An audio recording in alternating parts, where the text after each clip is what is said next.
So I was really interested in Donella Meadows, both the excerpt we read and the video we watched before class. And I really appreciated how she defines systems.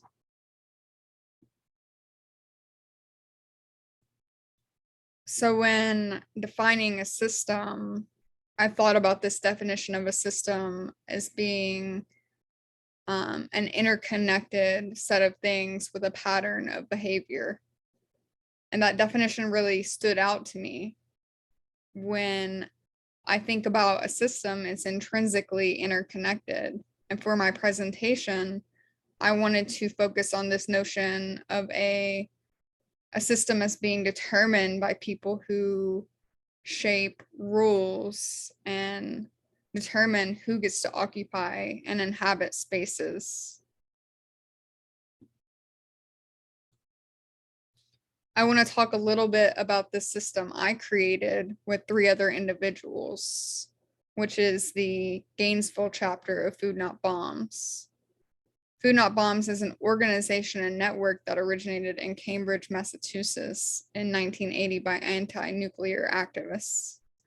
There are hundreds of autonomous chapters sharing vegetarian food with hungry people.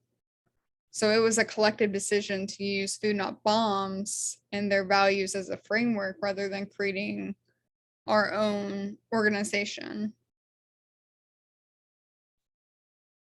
Every Saturday, the collective would receive food from the local grocery store fresh market, which the food normally would have been discarded.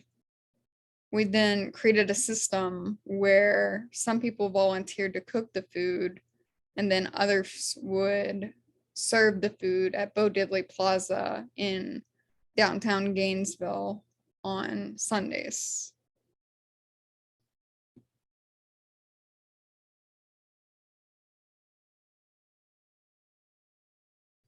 Food Not Bombs connects deeply to a lot of my past research revolving around Spark 352, as it was a site where we were feeding the houseless community at.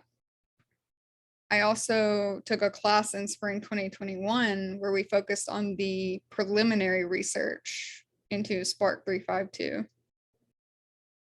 So this document is a proposal for Spark 352, and it is a collaborative project between the UF College of the Arts, the Center for the Arts and Medicine, and the Center for the Arts, Migration, and Entrepreneurship's revitalization project on South Main Street.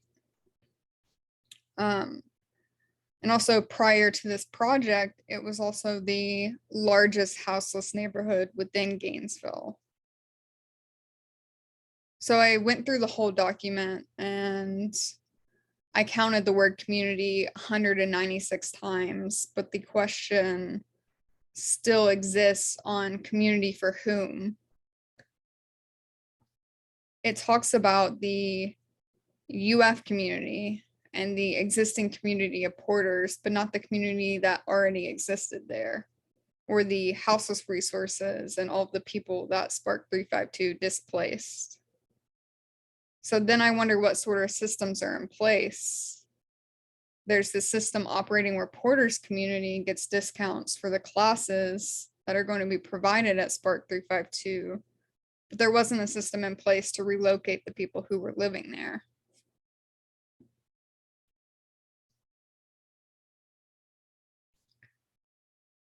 When talking about systems, I think it's important that we address some of the largest systems in place, which are the city codes and ordinances, which are laws that future developments have to abide by. So not only did Spark 352 displace the biggest houseless community within Gainesville, but I also found through my research that any food distribution for, as the city calls, destitute people has to be further than 2,000 feet from the land owned by the University of Florida. So once Spark 352 was established as a space and controlled by the University of Florida, then I just wonder what would happen to the surrounding centers that support the houseless community.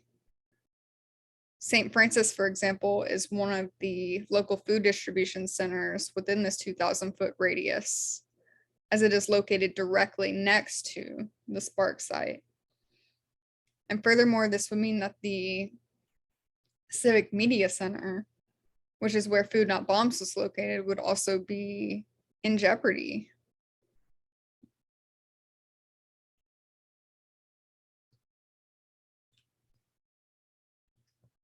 So here is a map of the master plan that marks development areas from the University of Florida.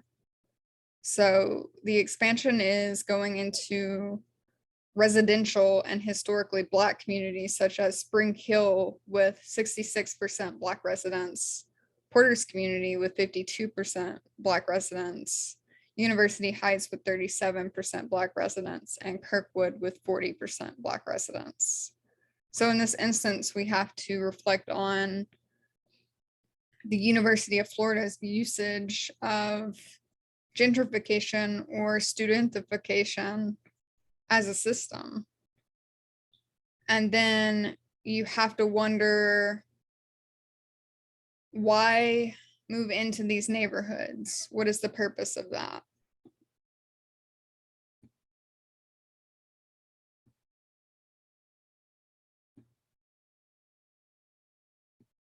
Information signals, all the things that hold the systems together. The function or goal is sometimes not at all what the system or people in it would say it is doing, but it is the result that is clearly being produced every time you see that system. So for example, if I would say, what is the function or goal of the national economic system? There are a lot of possible goals, but the one that the system is clearly producing is growth. When the system goes into conniptions, if it doesn't appear, is growth.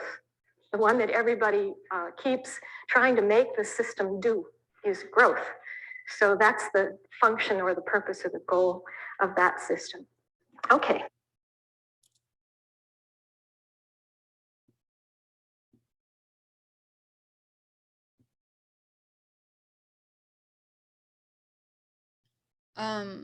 So naturally, I'm thinking about growth as a system and a goal for the University of Florida.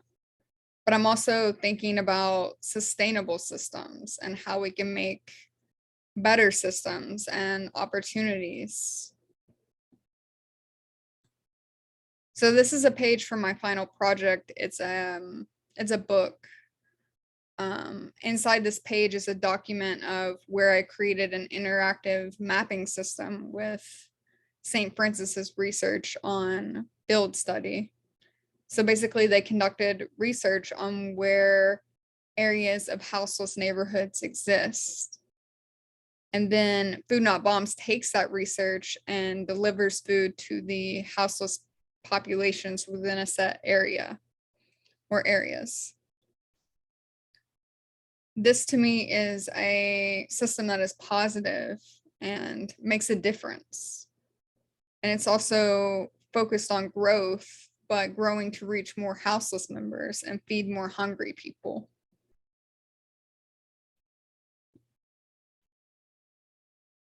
Whenever we read Hans Hockey, I started to think about systems within an area that are being manufactured by humans to conserve nature. The Alachua County Forever Project acquires land for conservation. Their biggest land acquisition in Gainesville was around 4,000 acres for $10 million. In downtown Gainesville, I found very minimal conservation proposals. But in these areas near South Main Street where Spark 352 exists, there were small measures of conservation from the Alachua Forever project. A majority of those species were pine, oak, and maple trees.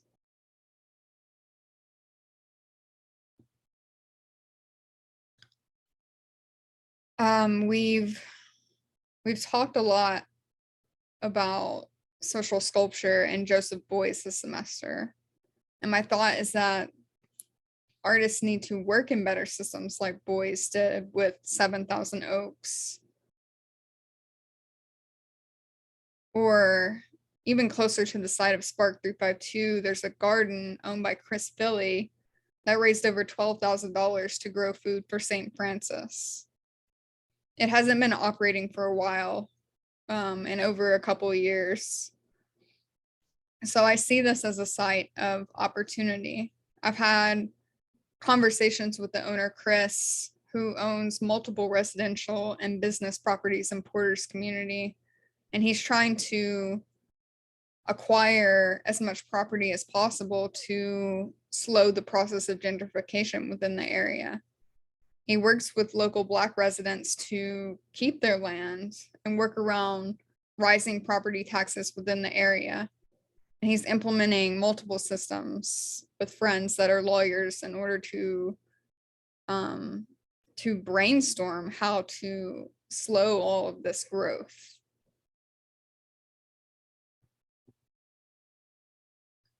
So I've given a few examples of different systems, and I want to just leave with this question by Donella Meadows in what is going to simulate the system. Thank you.